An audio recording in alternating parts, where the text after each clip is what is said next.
Hi guys, welcome back. Today I'll show you how to hard reset your HTC 830. This operation can be helpful if you doesn't remember the password to your phone or just software doesn't work properly. So first of all, you need to charge up your phone, power off. And now press and hold volume up and volume down, and then press and hold power button.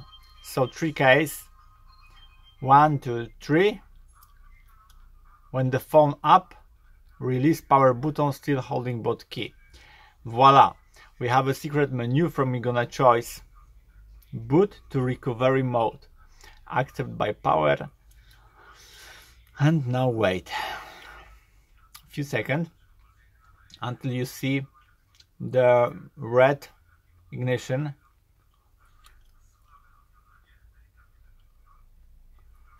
Still waiting.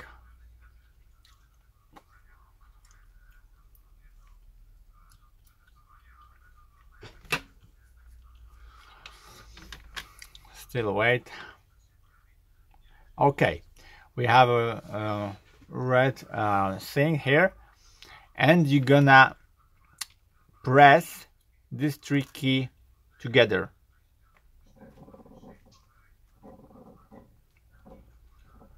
In some case of operation. Oh, and voila, we have a menu from you're gonna choose wipe, cache partition, accept by power, and wipe data factory reset, and hit yes. Now phone is fully reset without any password and with new fresh system, and now reboot system now. So I hope the video is helpful for you. If yes, can thumbs up, subscribe my channel, and see you by next video. Hey.